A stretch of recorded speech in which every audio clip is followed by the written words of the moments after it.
Hi, this is Shola here, and this is a video in my follow along sequence about building out a seven-figure funnel and building out marketing assets.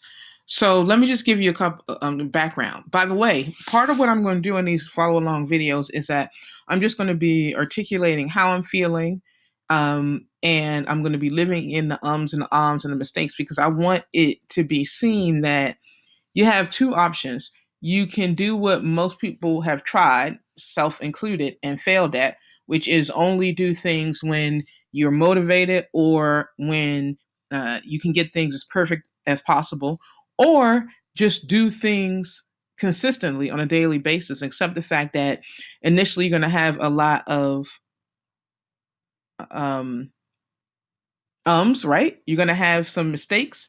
You're going to have raw cuts. But if you look at the fact that one day, right? This is a method I'm using. Minutes in a day. Minutes in a day. 1,440 minutes are in a day, right? So the whole idea I said is that, listen, another word for time is labor hours. If I make sure that at least 1% of my day, approximately 14 minutes, is invested in capturing my IP. And IP, I just mean the thoughts. Until you turn the thoughts in your head into an actual file, right? Into something that's sellable. The thoughts in your head aren't sellable, but an MP3 file is sellable. Or this video that I'm recording um, will become an MP4 file, right? Or I turn it into a text and it's a .html file, right? Yeah, .html, all right? Or you turn it into a Google Sheet, and it can be a .xls or a .clv file, right? And then if you want to get fancy and you want to do, yeah, eventually you want to create some kind of code, right? Ruby. What's the file extension? Extension for Ruby. All right. I think it's .rb. All right. File extension for PHP is .php.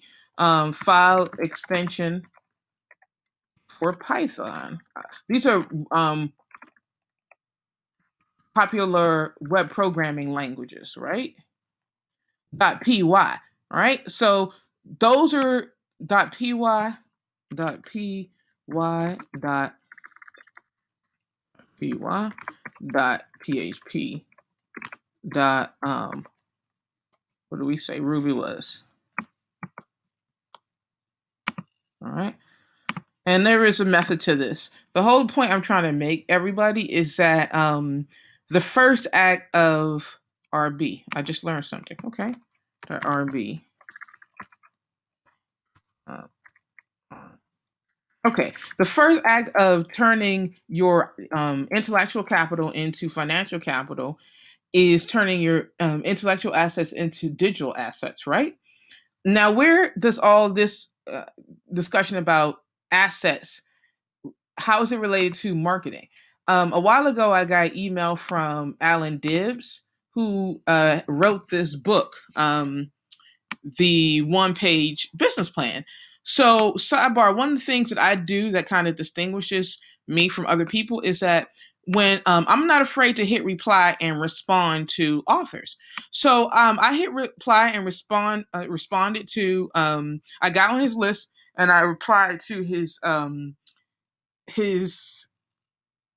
email because he does a really good job of trying to get people who buy this book, which already has over 1,000 great reviews, highly recommended on Amazon. And then we entered into discussion.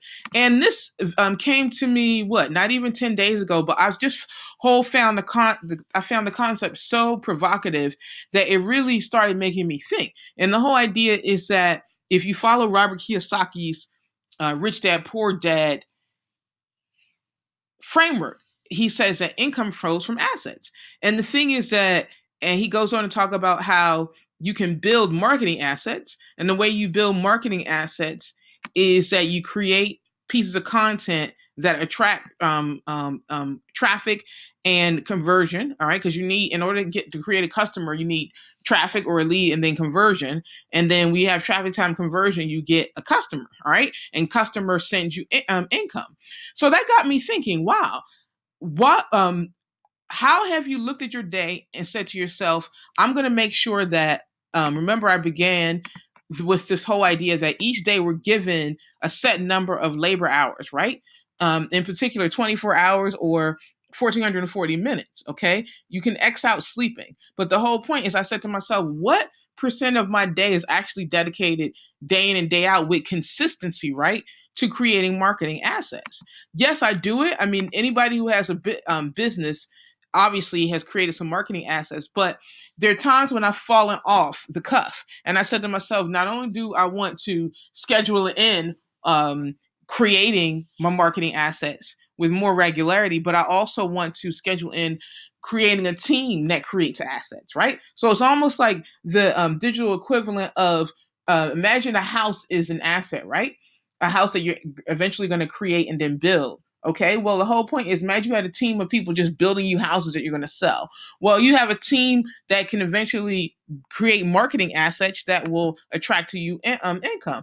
So I said to myself, okay, what I want to do is, the output goal I'm looking for is a series of funnels, all right, that end up producing at least $1.50 EPCs, or earnings per click or revenue per click.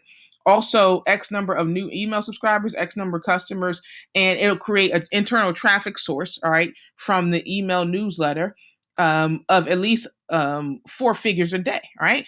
And the other output, though, is that the actual skill is something that you have through repetition. And I said, what the input is going to be the labor hours invested into creating these marketing assets and managing other people who create them, all right, as well as some money, all right, or some investment capital. Okay, so that led me to saying, okay, what type of marketing assets are on the table? And that's why I sat down and I were very deliberate. There are obviously different types of marketing assets, but I really was able to break it down based on types of copy. And I etched out these 17 types of copy, right? So ultimately, there's the copy, these types of marketing assets. There's the actual ads, there's the web pages, okay? There's the content, all right? And also, too, I said, a working funnel, a lot of people think of a funnel as just the web pages, but they don't count the other pieces of the funnel. You have to have the copy, all right? Obviously, the web page is just it. The sequencing is part of the funnel, right? Does the line, do you put a upsell page before a thank you page, or thank you page in front of upsell page, that sort of thing?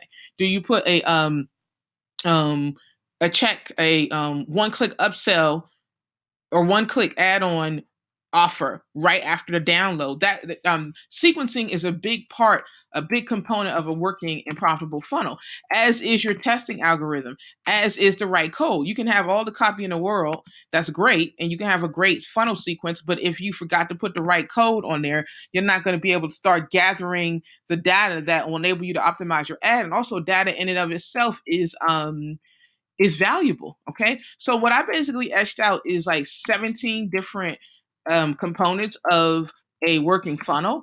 And I said to myself, to what extent am I looking at my Google Calendar and I'm saying, okay, for 2, 3, 4 hours a day, okay, I'm making sure that on these specific days, I am invested into building marketing assets. Just the equivalent of me, a person who decided they wanted to get prosperous in real estate, deciding that but they're going to be building their houses as opposed to buying and flipping them. Them saying, okay, they're going to spend 4 hours a day actually physically building the houses with their crew of contractors. Okay, so I really encourage everybody to consider writing out the different types of marketing assets. All right, and then looking at your Google Calendar schedule and seeing how much time you invested in each day into creating those assets. And then the last thing is that a lot of people get wrong this whole idea of a funnel, because most people are just talking about pages on a funnel, but they're not talking about copy and the other parts of a funnel. So I'm going to stop here because there's a 10-minute limit, and then I'm going to pick up again.